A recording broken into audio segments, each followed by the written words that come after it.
Hey peeps, it's Tripl-L, and I'm here to bring you the 7 Deadly Sins, chapter 152, my impressions and thoughts. And, okay, let me get real. This chapter was freaking phenomenal. Not much really happened in the chapter, but it's more about the information that we got from the chapter. It's super exciting, because I would go play by play for the whole chapter, but let's just get right down to it. The Balor reveal, that Balor was actually, okay. Balor was a freaking giant who was the freaking founder of the freaking giants, who was actually a freaking demon. Like, that's ridiculous. So okay, let's look through this. Balor is a giant, and his name is actually Doler. And his name was already mentioned in the previous chapter. But oh man, that was a ridiculous reveal. I remember I had to go back to the previous chapter from last week because during my first read through I missed the bit where Matrona spoke about their ancestor right before they left off in this chapter, and I was like, okay, so this is the guy that did the dance. And then I looked in the chapter and okay, it kind of looks like him. But then, yeah, I don't think anyone saw this coming, that Balor was a giant. And now this is a bigger question. When did, I'll call him by his right name, Doler, when did he become a demon? Or was he a demon from the very start and the giants are just an offshoot of a demon race? Because there's a lot of things going on now. Maybe this makes sense for their general abilities of earth manipulation. Maybe it's derived from a demon's ability. Okay, who knows? He might have become a demon after he was a giant, but he's being called the ancestor and the founder of the giants. So he might. Oh man, still, this is a pretty big thing. Like, not much happened in the chapter, but it's pretty big that we got a connection to an element that was introduced over 40 chapters ago. And what's more, he has a scar across his left eye. So, does that mean that someone is actually carrying his eye? And by someone I mean Hawk? It's pretty crazy. Like, this is gonna be exciting.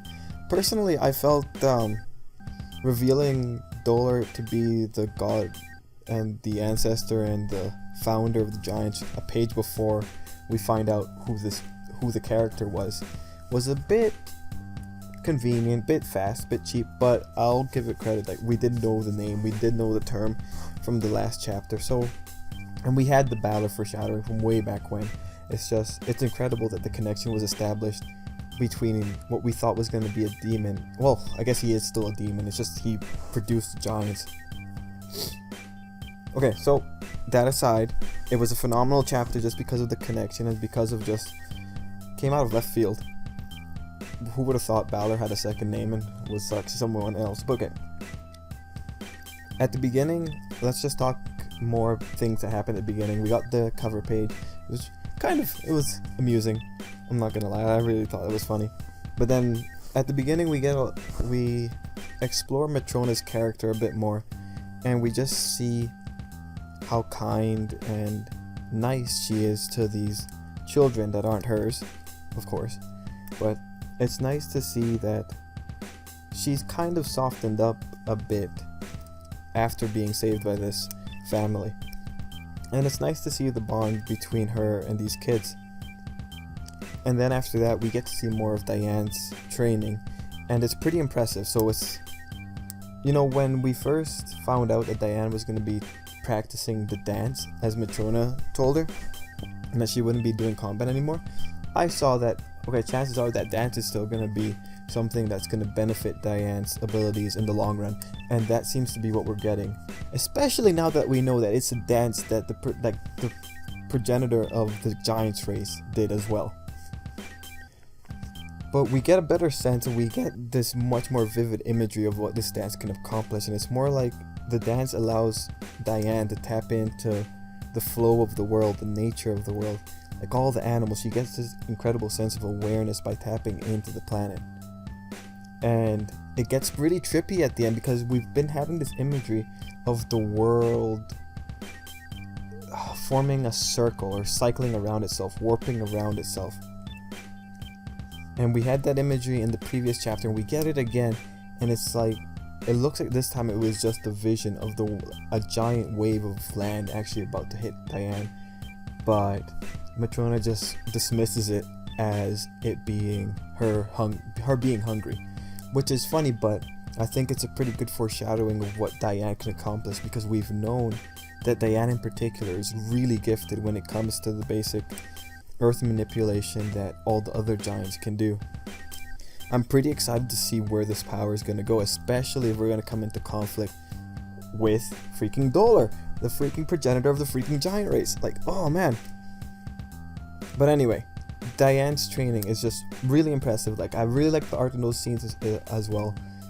Really captures the scope of what Diane in particular is capable of. And then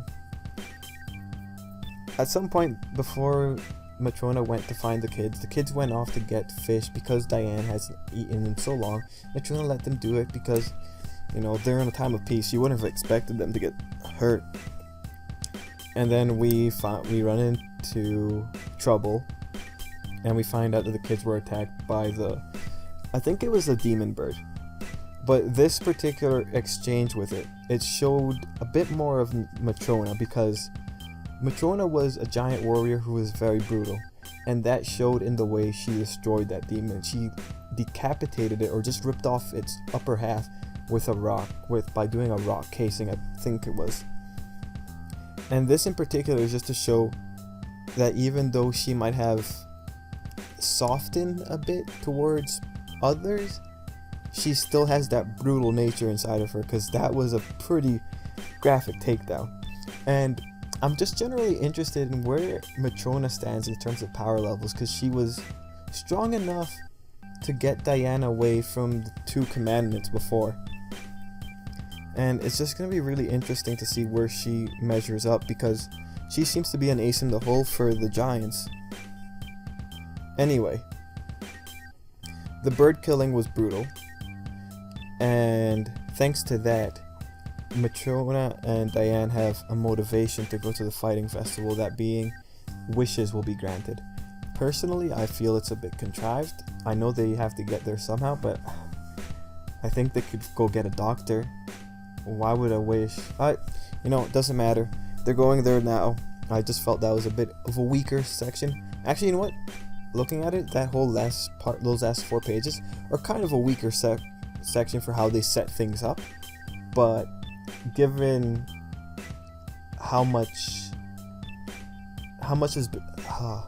given how much Balor itself has been built up passively in the last 40 chapters, I'll let this slide, because now it just gives us a really interesting situation to explore. Overall though, it's still a great chapter. I like this is going to be a pretty epic showdown. Now, what was the other girl's name? The other girl's there. One of the commandments is there. She's the one that talks to Balor. Sorry, Doler.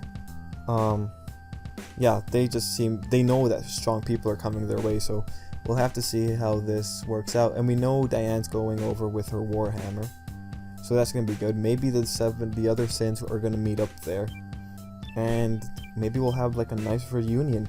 It'll be really funny because Diane entered that tournament as Matrona, and now she's bringing back Matrona. That's a really nice callback. I wonder if she'll shrink again. Anywho.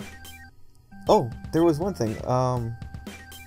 Balor showed off that he can still sense people to like a really good degree, and it makes sense because Balor's eye is all about perceiving these power levels and all of that. So thanks to Balor, we now know that the commandments know that good old Galen and the other girl, I keep forgetting the girl's name. So it was Maricela? Yeah, we know that they know that they've been taken out. So that's gonna be pretty interesting. to see how how the other commandments react to that. But otherwise, that's pretty much the chapter. I'm just really excited. Yeah. It's funny too. I finished the Fairy Tail review and then I saw this one. I was like, oh man, I gotta do the impressions for this chapter too. Between the two chapters, Fairy Tail and Taizai, honestly, Taizai just gives me a lot more hope than Fairy Tail does right now. But you know, Fairy Tail was really good this week as well.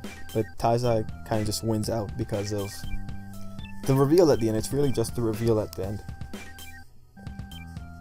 Hopefully next week will be great. Well, that's pretty much it for now, guys. Thank you for listening. Leave any comments if you have anything to say. I'm pretty excited. Let's see what Doler can do next week, maybe. Or at least get more of a build-up. Okay, till then. See ya.